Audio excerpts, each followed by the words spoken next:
Pues muy buenos días a todos y a todas. Nos encontramos en la Cámara de Comercio en el marco de la Semana de la Exportación y con la vista puesta en la entrega de los premios a la exportación de 2020, que tendrá lugar el próximo 18 de noviembre. Y estamos ante una de las empresas que ha sido premiadas. Se trata de Certest Biotech. Nos encuentra con nosotros el director tecnológico, Carlos Genzor.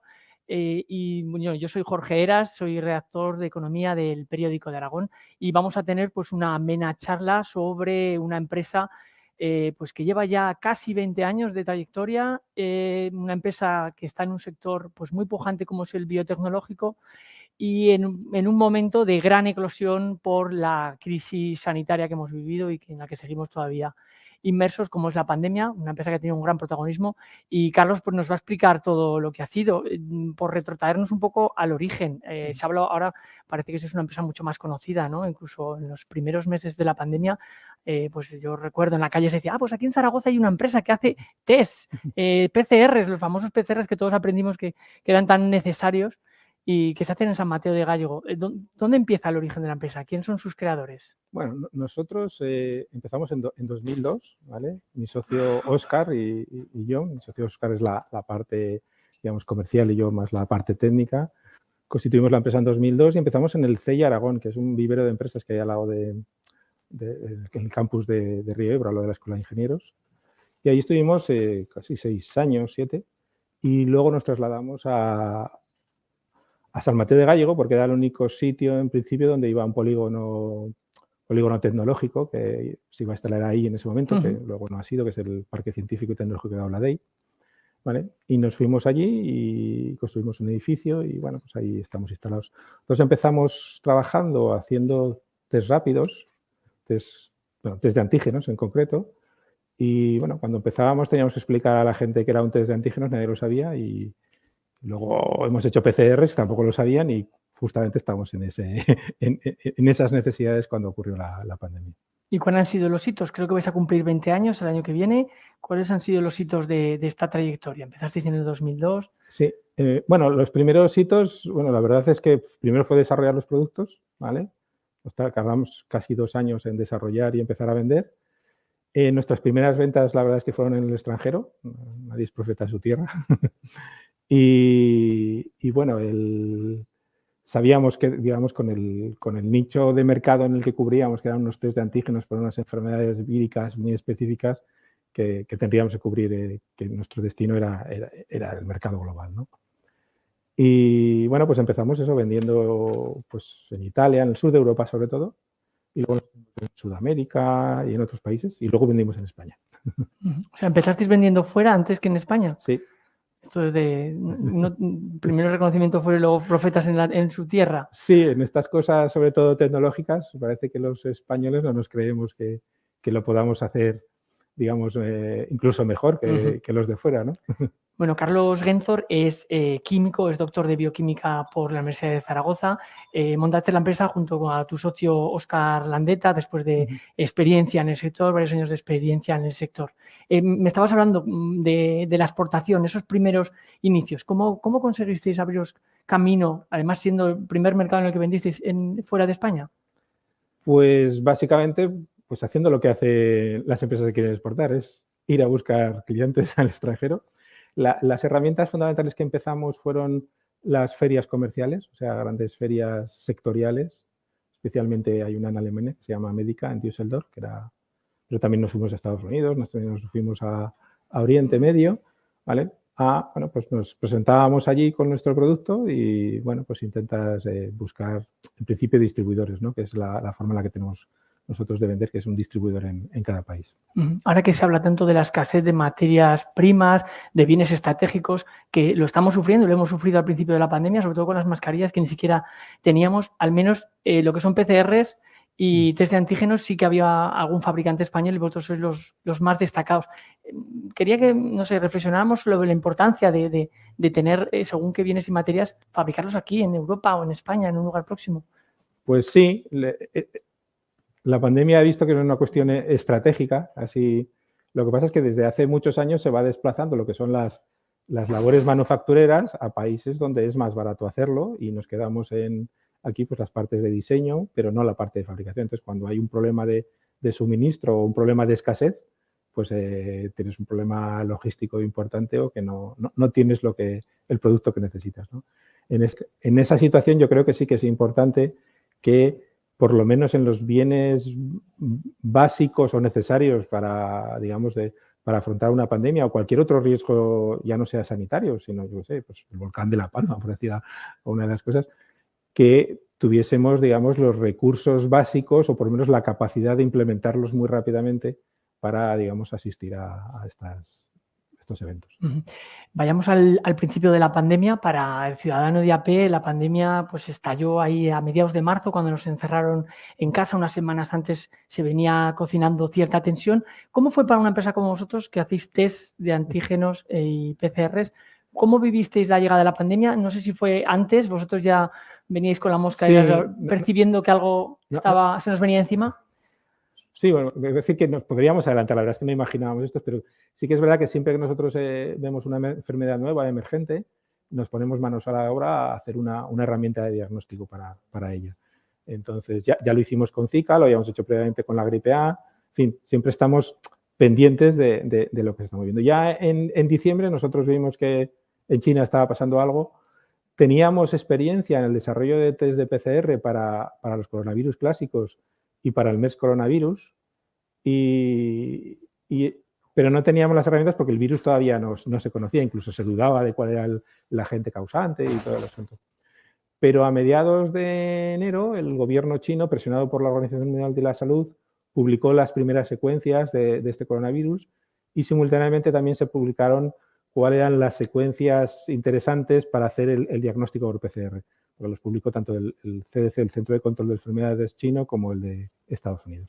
Y con esa información nosotros pudimos ponernos a trabajar en el desarrollo, eso fue como a mediados de enero, y pusimos, pues, la verdad es que todo el departamento de investigación y desarrollo de la parte molecular se puso a trabajar en el desarrollo de este test, que, bueno, pues fue bastante rápido con esa información, pero se nos atascó un poco en la parte de prueba. Pues es como los medicamentos con las vacunas, sí, tú tienes que probar los diagnósticos en situaciones reales, ¿vale? En una situación, digamos, con muestras reales de pacientes reales y comprobar que esos los detectas y los que no están infectados no los detectas. Ahora, en ese momento, el único paciente que había en España era un alemán que estaba allí en las Islas Canarias y, bueno, pues con un solo paciente no es suficiente, pero por otra parte no era accesible esa muestra.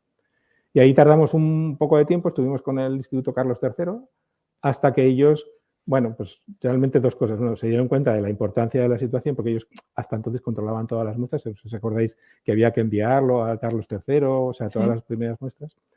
Y ya cuando tuvieron suficientes muestras, pues ya pudimos hacer un ensayo y con ese ensayo tuvimos la validación y la certificación para poderlo vender con la certificación CE que se necesita para vender. ¿Cuándo lanzasteis vuestros primeros test propios para final de febrero, principios de marzo. A principios de marzo estábamos ahí acabando los papeles de la certificación CE. También nos sorprendió que, bueno, que no tuvimos una demanda. Creíamos que íbamos a tener una demanda grande y los primeros 15 días no. Y fue a final de marzo cuando de repente pues empezaron allí, bueno, pues a llegarnos pedidos, primero del extranjero y luego de España. Y en esa situación, pues la verdad es que fue muy complicado porque nosotros ya un mes antes de declararse el confinamiento ya habíamos mandado a la gente que podía teletrabajar a casa y, claro, en defecto de personal, tener que multiplicar la producción y además depender una especie de colapso de todos los, digamos, de todos los suministros, sobre todo los suministros relacionados con los bienes necesarios para la pandemia, para atajar la pandemia, y fue casi lo más complicado, ¿no? Tratar de multiplicar la producción con los cuellos de botella que teníamos y con algunos de los, digamos, es que te faltaba un tornillo y ya no te funcionaba la máquina, ¿no? Entonces no era que solo tú no tuvieses los reactivos. El hecho fundamental que nos diferenciaba es que nosotros, como empresa integrada, nos fabricamos no solo los reactivos de PCR, sino todos los componentes críticos que tiene ese multireactivo, ¿no? O sea, que son las secuencias de DNA, los oligonucleótidos, la polimerasa, las partes importantes las fabricamos nosotros, con lo cual no dependíamos de terceros que pudieran suministrar eso, que es lo que le pasaba a otros fabricantes de PCRs que dependían de un tercero. Y eso os dio cierta autonomía, ¿no? Y eso nos dio capacidad para, digamos, ser relativamente independientes. ¿Y cómo fueron esas primeras semanas en las que la demanda se multiplicó? ¿Cómo dar respuesta a eso? Al principio finales de marzo, nos abril. agobiamos mucho, pero la verdad es que nos pusimos, nuestro equipo era muy consciente, las personas, la verdad es que de que estaban fabricando la herramienta que en ese momento era la única no solución, pero que ayudaba, digamos, a controlar la pandemia, ¿no? O sea, entonces no había vacuna y estábamos un poco a ciegas y la gente fue muy responsable, iban a trabajar y que incluso les teníamos que decir que se tomaran vacaciones porque no podían aguantar tantos días seguidos, ¿no? Y claro, tuvimos que establecer hasta 3 turnos de trabajo, o sea, sábados, domingos, mañana, tarde y noche. Nosotros somos una empresa que siempre hemos trabajado un turno y no hemos necesitado ese, es decir, que no es un sistema productivo que tienes que mantener, sino que, bueno, vivíamos en ese sentido. No. Y bueno, nos adaptamos, contratamos más gente y simultáneamente tuvimos que poner blindar la empresa porque, vale, teníamos los test y podíamos hacer ensayos a todo el personal, pero teníamos que garantizar que nadie que estaba en la cadena de producción estuviese contaminado, porque entonces contaminaba el producto. Ya no es que contaminara a la gente si tuviera que ir a casa y no tuvieras, digamos, gente para trabajar, es que el propio producto era inservible. Y bueno, pues blindamos la empresa, no podía entrar nadie de fuera, todos los trabajadores eran sistemáticamente analizados y la gente, o sea, el personal se portó muy conscientemente porque yo creo que ellos mismos en su casa pues tenían el máximo cuidado, ¿no? de que ese trabajo que hacían era muy importante. Eso es una actividad esencial por excelencia, ¿no? En esos momentos de tanta angustia que vivía nuestro país y a nivel mundial, ¿no? Sí, sí. Era, bueno, una de las partes era, pues, como estaba en San Mateo, había que llegar hasta San Mateo, pues, tener pues, papeles para llegar en el confinamiento, declararte actividad esencial, poderlo abrir, que los servicios que, digamos, nos prestaran, que algunos habían sido, no se prestaban, pero a nosotros nos los tenían que prestar, ¿vale? Pues, bueno, organizar eso fue lo que tuvimos que hacer. Pues no fue especialmente complicado porque la mayoría de la gente tenía muy buena voluntad, o sea, todos entendían cuál era la situación. Danos alguna cifra, ¿no? Para ilustrar todo lo que nos estás contando. ¿Cómo pasó la producción? ¿De cuántas unidades pasasteis? ¿La plantilla de qué manera se multiplicó? Hablas de que pasasteis de un turno a 3 en pocos días. Bueno, básicamente nosotros producíamos unas 2.000 PCRs a la semana y acabamos produciendo 200.000 al día, ¿vale? Realmente multiplicamos por mucho, ¿vale? La capacidad de lo que producíamos habitualmente, ¿vale? La capacidad de producción, pues eso, se multiplicó por 10, ¿vale? Casi. Y las ventas, pues casi por el mismo número. Gente, o sea, tuvimos que contratar. Nuestra empresa, la cantidad de gente que está trabajando en el departamento de producción no es mucha. O sea, quiero decir, sí, aunque antes de la pandemia éramos 160 o por ahí y ahora somos 250. O sea, que casi hemos duplicado. Pero realmente en los departamentos productivos, que multiplicaron casi por 3 o por 4 el personal, no son muy grandes, ¿vale? O sea, quiere decir que pues, tendrán 30 personas o por ahí y ahora pues serán 60 o 70. Nos contabas que teníais cierta autonomía, ¿no? Porque los componentes que utilizabais, algunos de ellos os autoabastecíais, ¿no? Pero ¿cómo fue la mayor parte de vuestra producción iba al exterior, ¿no? ¿Cómo fue? Bueno, nosotros lo que hicimos es, bueno, primero ponernos al servicio del Ministerio de Sanidad. El Ministerio de Sanidad, claro, esto de hablar de PCRs es un poco, quiero decir, nosotros teníamos los reactivos, pero en los hospitales tenían que tener las máquinas para hacerlos funcionar y el personal y laboratorios con la suficiente seguridad. O sea que no por tener el reactivo podían ponerlo en marcha. Y luego hay otro problemilla, es que hay múltiples máquinas en el mercado y no todas son compatibles con los mismos reactivos. Nosotros hacemos reactivos de plataforma abierta, pero hay algunas empresas que tienen su propia máquina con su propio reactivo cerrado que solo se puede usar el suyo. Y estos no suministraban, pero ellos tenían esas máquinas. En fin, había un problema de compatibilidad, ¿vale? Pero superado eso, ¿vale? Nosotros lo que hicimos es ofrecer al ministerio, de hecho le suministrábamos incluso información de a qué hospitales estábamos vendiendo y suministrando y luego pues lo que sobraba pues lo exportábamos porque también tenían, digamos, necesidad en otros países, ¿vale? Y en ningún momento, sabemos que en algunas semanas de marzo o abril éramos la única empresa capaz de suministrar reactivos en España y en algunos otros países. Pero luego aquello se fue normalizando y ya empezaron, digamos, hay más empresas, no somos la única, ni siquiera la más grande del mundo, ¿vale? Pero sí la que más ha crecido posiblemente con esto. Se fue normalizando, pero sí que es verdad que la pandemia fue más larga de lo que todos a lo mejor preveíamos y con las diferentes olas. O sea, ¿vosotros pensabais que ese pico de la demanda era una cosa más corta o sí que sí sabíais que esto venía para muchos meses? Nosotros vivíamos un poco al día, o sea, nos íbamos sorprendiendo conforme iba avanzando, pero para nosotros era algo inesperado, ¿vale? Entonces, y luego vinieron después las variantes, que hubo que, claro, primero hubo que desarrollar, pero luego teníamos que comprobar que todas las variantes, nuestro test seguía funcionando para ellas.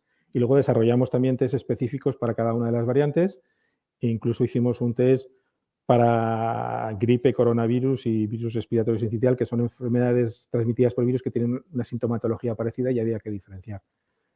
Ese test que lo sacamos en octubre del año pasado, pues la verdad es que no tuvo mucha necesidad porque es que no hubo gripe ese año. Sí. Este año parece que sí va a ver si lo vendemos un poco más. Y la pandemia también ha servido un poco para poner en valor pues, la importancia de los test de diagnóstico, que es vuestro negocio, ¿no? ¿Crees que marca un antes y un después para el sector en el que os movéis?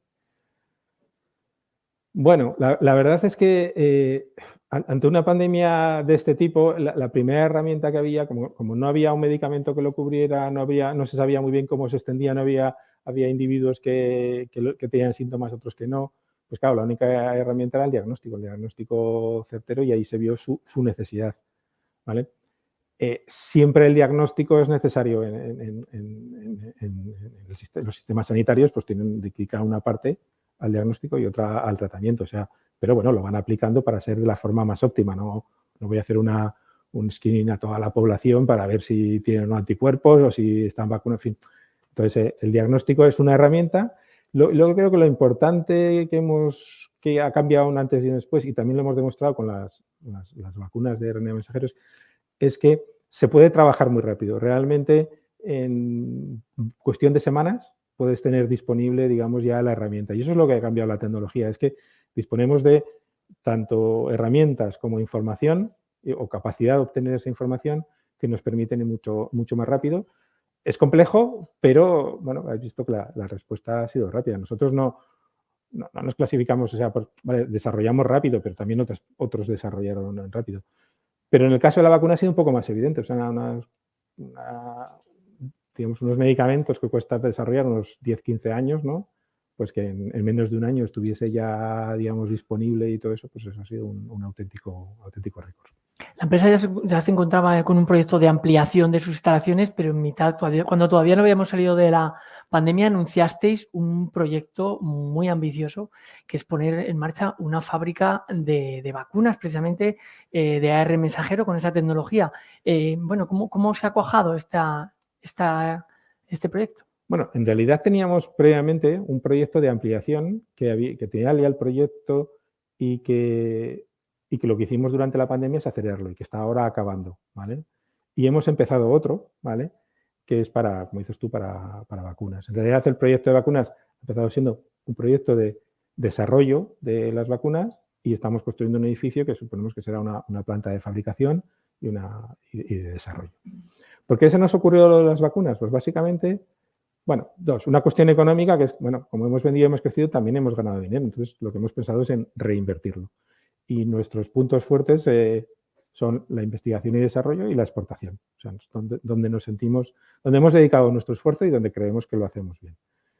En investigación y desarrollo, pues buscamos qué es lo que podíamos aportar. Y realmente pensamos que el RNA mensajero no es una vacuna de COVID o una vacuna si hacen luego de gripe, sino que es una plataforma tecnológica que permite desarrollar de otra manera, es una manera de acceder más rápido a las células con información, si nos ponemos técnico, pero que sirve también para el tratamiento del cáncer o para el tratamiento de otras enfermedades y que puede servir para el desarrollo. Para nosotros era una plataforma.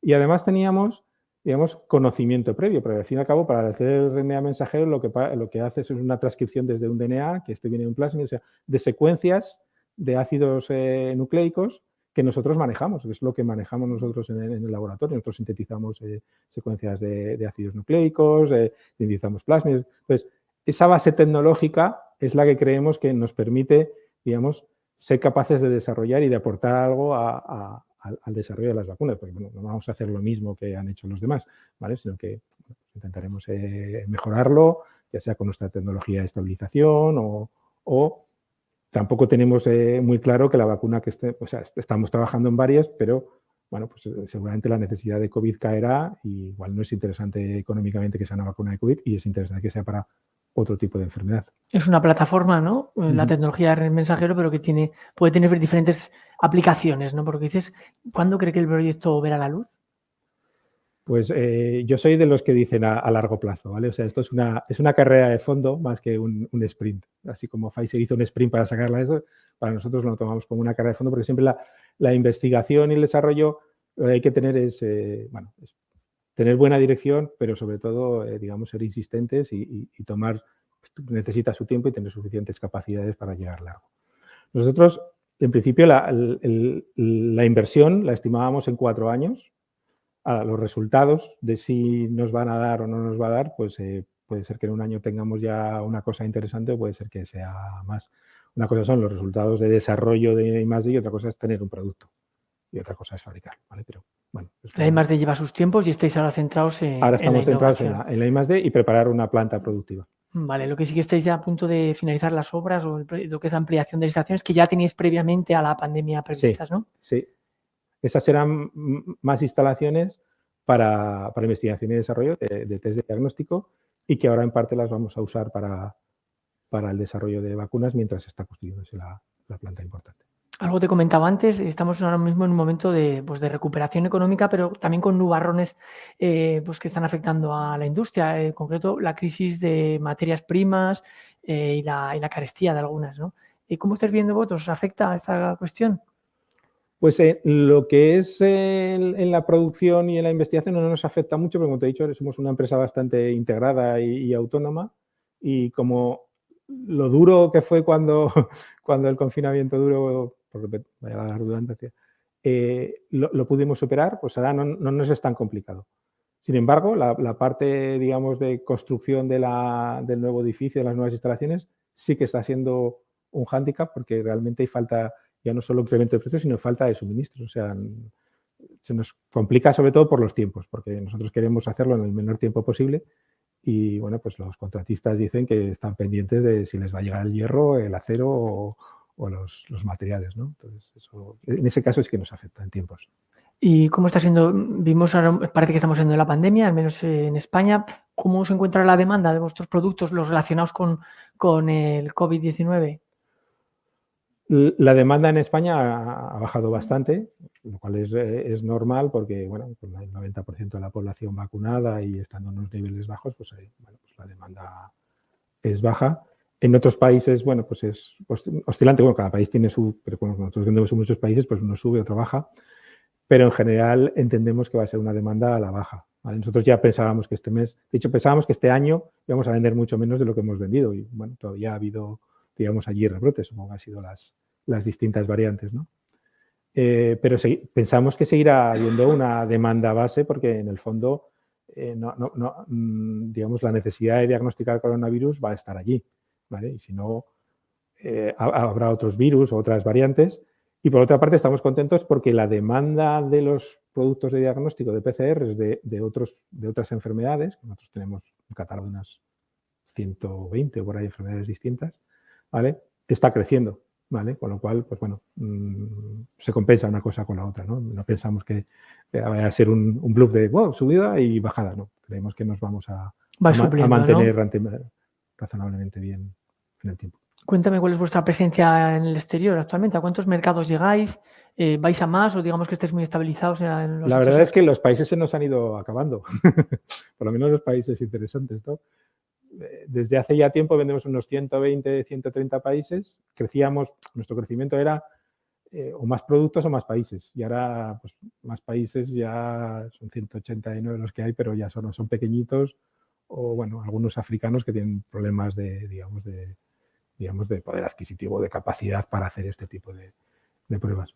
Entonces, lo que nos estamos centrando es una especie de movimiento en el que nos vamos a centrar en los países que dan más valor añadido, o sea, y en productos que den mucho más valor añadido que, bueno, pues, otro tipo de productos como son los test de antígenos, en los que, bueno, hay productores chinos y tal que, bueno, pues hace que los precios no sean una cosa bueno, que tengas que competir bastante, ¿no? Fabricando aquí o fabricando allí, porque ahí la parte de mano de obra es importante. No es tan importante, o sea, las PCRs es más el desarrollo y el valor de los reactivos, porque no tienen mucha mano de obra, Sí. pero en los test rápidos sí importa un poco más. ¿Hay algún país en especial que vendéis más o está muy distribuido, muy atomizada la...? Está bastante y además con el COVID nos cambió. O sea, nosotros lo teníamos muy distribuido, pero había países, por ejemplo, donde tradicionalmente vendíamos muy poco, por ejemplo, en Francia o en el Reino Unido o en Alemania, donde con el COVID hemos vendido mucho. En el Reino Unido vamos, una cosa sorprendente, a pesar del Brexit, ¿vale? Pero también para otros países del este, como Chequia o Polonia, también hemos vendido bien. Nos ha crecido mucho en Oriente Medio y en algunos países asiáticos. En China no, nada, pero curiosamente, pues eso, en Tailandia, en Vietnam, incluso en Japón. Estamos muy contentos de que en Japón estamos ahora, pues eso, vendiendo mucho, creciendo y, bueno, las expectativas son buenas. El país que nos queda siempre ahí atascado es Estados Unidos de América, porque, bueno, tiene una regulación, la FDA, que es un poco complicada de pasar y que, bueno, es cara y todavía pensábamos que, bueno, no era nuestro momento, pero puede ser que ahora ya lo sea. Así que hay barreras de entrada, como pasa con otros productos, ¿no? Vale. Y por otro lado, la pandemia para vosotros pues, ha sido dramática en lo económico, pero es verdad que por el sector al que os dedicáis, para vosotros ha sido como una varita mágica, ¿no? Ha multiplicado vuestras cifras de ventas, vuestra actividad. ¿Qué lecciones extraes de todo este cambio que habéis experimentado en un periodo tan corto, ¿no? Pues básicamente que hay que estar preparado, ¿vale? O sea, realmente yo creo que es que nosotros ya teníamos una conciencia de que éramos empresa más grande de lo que éramos o al revés, ¿no? Y realmente estuvimos preparados, o sea, estábamos, realmente esos que éramos fabricantes de test de antígeno, de test de PCR y teníamos vocación de ser grandes y estábamos preparándonos para eso y justamente nos llegó. Y aprovechamos el tren, o sea, aprovechamos la ocasión. Otra actitud es decir, bueno, yo hago lo que puedo y ya está, pero no, nos lanzamos, pusimos todo nuestro esfuerzo, ¿vale? Para intentar, digamos, crecer o aprovechar la ola lo máximo posible desde el punto de vista empresarial y lanzarnos a por ello, a pesar de que eso nos generó unas distorsiones y tensiones internas y, bueno, aquello fue un sufrimiento. Yo creo que todavía psicológicamente estamos sufriéndolo, ¿no? Mucho estrés. Pero fue muchísimo estrés, pero bueno, ahora tenemos una compañía más grande y entendemos que más fuerte. Decías que al principio de la pandemia vendisteis antes fuera los test que acabáis de sacar, de los que os anticipasteis, que en España.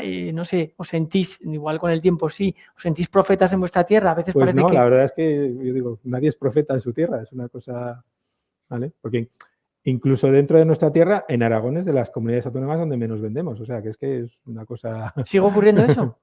Sí, o sea, cuando ha habido necesidad sí que hemos vendido, pero bueno, ahora ha vuelto otra vez digamos, no es de una forma significativa importante, sí que vendemos y que se usan nuestros productos, pero no digamos, no tanto como nos gustaría. Me sorprende, ¿no? Siendo que sois un poco referente a nivel europeo en la fabricación de estos productos. Sí, bueno, tampoco somos que tengamos un 80% del mercado, tenemos una cuota de mercado relativamente pequeña. En algunos países es muy significativa, nos sorprende. O sea, hay países donde tenemos una cuota de mercado que llegará al 80%, pero en otros es un 2, 3, una cosa pequeña. Bueno, y para finalizar, ¿cómo ves el futuro de la compañía? Tenéis proyectos muy ambiciosos, como hemos hablado, la producción de vacunas... Hombre, yo creo que la tecnología de RNA mensajero nos va a cambiar muchísimo la compañía porque, bueno, ya no seremos solo una empresa de diagnóstico, sino seremos una empresa, vamos a parecerlo más farma, ¿vale? Pero sobre todo nosotros nos consideramos una empresa biotecnológica y creemos que las herramientas de biotecnología son las importantes, las que nos mueven y apostamos por ellas y por lo tanto creemos, vamos, que vamos a seguir creciendo en el ámbito de la biotecnología, ya sea, digamos, RNA mensajero, que es un cambio importante, o sea, otro tipo de diagnósticos. No vamos a abandonar el diagnóstico, no nos convertimos de repente en una empresa de farma, vamos a seguir creciendo en diagnóstico y hacemos esta apuesta por las vacunas. Pues que os vaya muy bien y que nos sigáis dando alegrías a la comunidad, a la economía aragonesa y a su tejido empresarial en un sector además pues tan vinculado a la innovación y al desarrollo, ¿no? Muchas gracias a todos por habernos seguido y espero que les haya gustado la entrevista y hasta una próxima.